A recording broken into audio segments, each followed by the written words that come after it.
to Rebuild and Revive. Thanks for watching. Today's segment is sponsored by Studio Bliss, an interior design firm that creates beautiful spaces made for living. To learn more, visit studioblissinteriors.com. Today, we are stepping into this incredible home, an Italianate built in 1870. This is one of the most breathtaking homes I have toured. With stunning architectural details and carefully curated by interior designers, this is a tour you don't want to miss. Let's go check it out.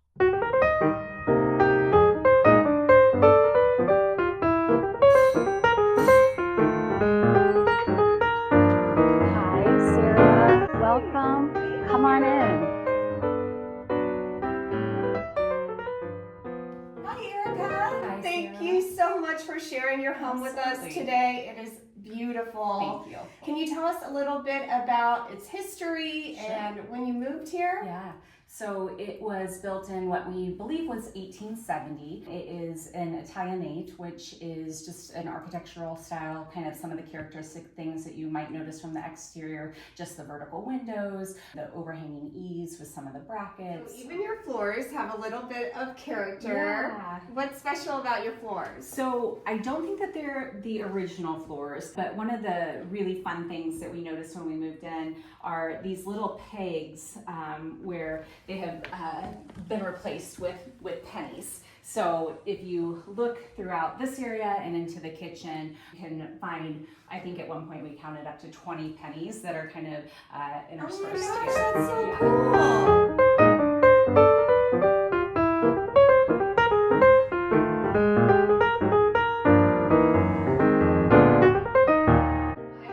Renovated the kitchen. Yes, we did a major renovation here. Didn't really change to the footprint. It's a fairly small kitchen, so didn't have a lot of flexibility there. But yes, we redid the cabinets, did a lot of built-in kind of in the hallway back there, just to try to really maximize storage space. I love your light fixtures. Thank you. Those are Thank you. beautiful. We worked with an amazing contractor. You know, if you look closely, you'll notice that there are many angles and slopes, and he did a wonderful job. I think it almost made him want to retire, trying to get everything to look level. These older homes always are slanted. So it's fun. Some of these things, like the tea kettle and a couple of these other things, I actually got at Brown's Antiques. Oh, so fun. yeah, it's such a lovely resource for the neighborhood. Yeah. It's a sparkling water. Yes. You love it? We love it. Yeah. Oh, we were okay. going through way too many cans of sparkling water a day. Yes, same. We And my children are now into sparkling yes, water. my son is as and well. I'm like, we can't keep this Yes, up. yes. So it's a great solution. okay, Yeah. Christmas is coming Yes, up. exactly.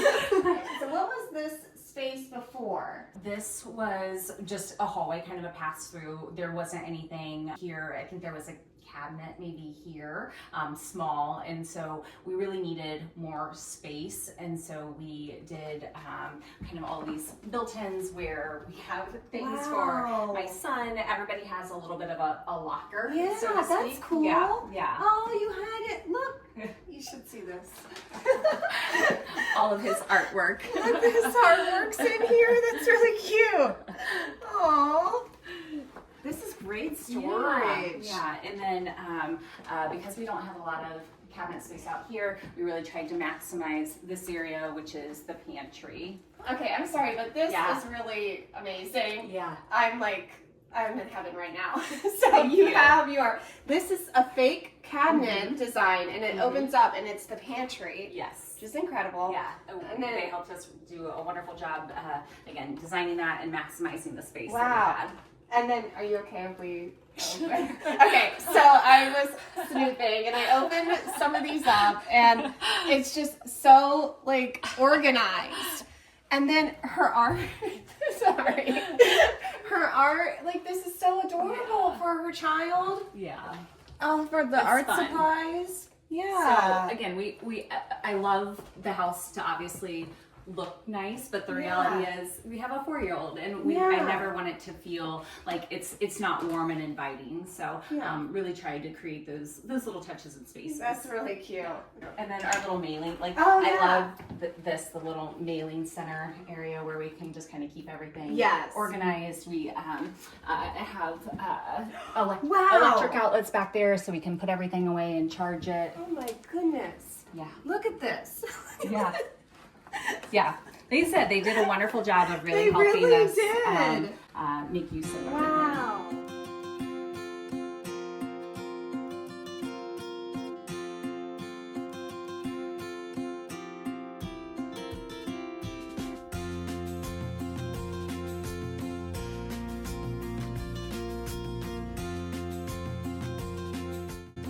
Our half bath that really pushed my comfort level as far as the wallpaper and the countertop, but I am very, very happy with how it turned out.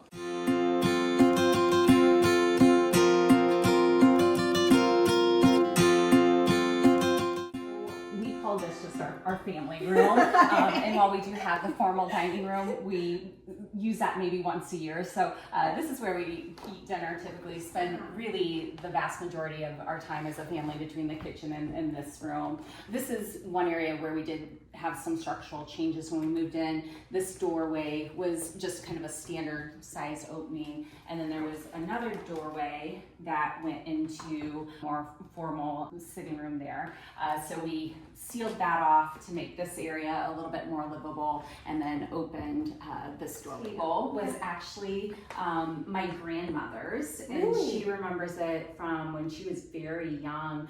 So it's probably almost 90, if not 100 years old. So this leads out to the courtyard, which was just one of the other selling points of this house for us. So we spent a lot of time out here. It's nice to be able to have a little bit of outside space. I love that it's fenced in, so it feels safe for my son to play out here too.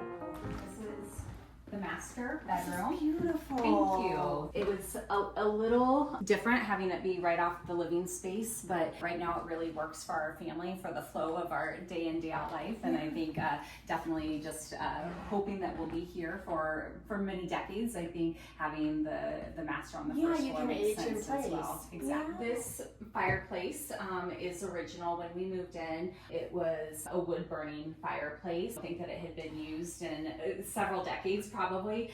So we had initially considered trying to restore it, but with it being in the bedroom, it just made more sense to go with a gas burner. That does make a lot of sense. Yeah. So one of the things that we did when we moved in is we took off a lot of the doors and installed pocket doors. It just really helped with the flow from one space to the next, not to have kind of a door in the way. Right. With the footprint. Exactly. Just practical. Yeah. It's cool.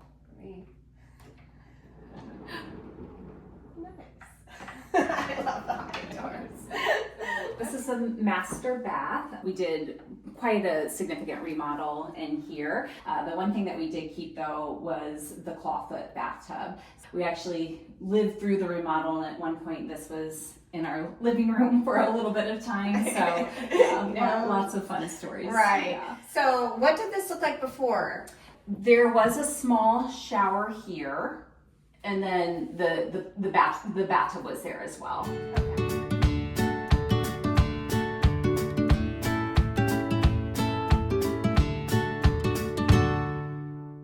When you bought the house, the previous owners gave you a booklet of articles and pictures. Yeah. It was a lovely welcoming gift, and it was something that I think had been given to him and just kind of passed down from previous owners. There are like newspaper clippings. There's an original floor plan from someone who lived here in the 1920s when she was a little girl, from what she remembered. Oh my so goodness. Just lots of different little handwritten. That is so cool. Yeah. So it's really fun to see how the house has changed over the course of 100 years. This is one of my favorite pictures. This, I think, is probably the earliest photo that we have of it. And you can see there's a wraparound porch. Yes. And if you look very closely, hard to see here, but you can actually see people sitting on the front porch and kind of their dresses, and it's really just a testament to how old the home is. Referenced in a lot of these articles is it's the old Mills home. So I believe that they lived here, I don't know in the 1800s, but in the early 1900s to probably mid 1900s, 1950 or so. I think they were responsible for kind of some of the remodel here. So in this article, I love it because it's talking about Mary Ann Mills, and she lived in this house when she was a little girl. So I think in the 20s, and one of her memories was that her dad built a bathroom upstairs, which I believe is still probably the same footprint, but there was not a bathroom downstairs still for quite some time, so it refers to her mother keeping the outdoor privy at that point. Oh. One of the things that was in this packet was there was a first mortgage note dated from 1959 for $18,000. So wow, that's really neat. There's an article that references that this was, I believe it was the Tudor sisters, and it was where they had their dahlia garden, which was nationally recognized. Yeah. Shall we head upstairs? Yeah, let's go check it out. Let's do it.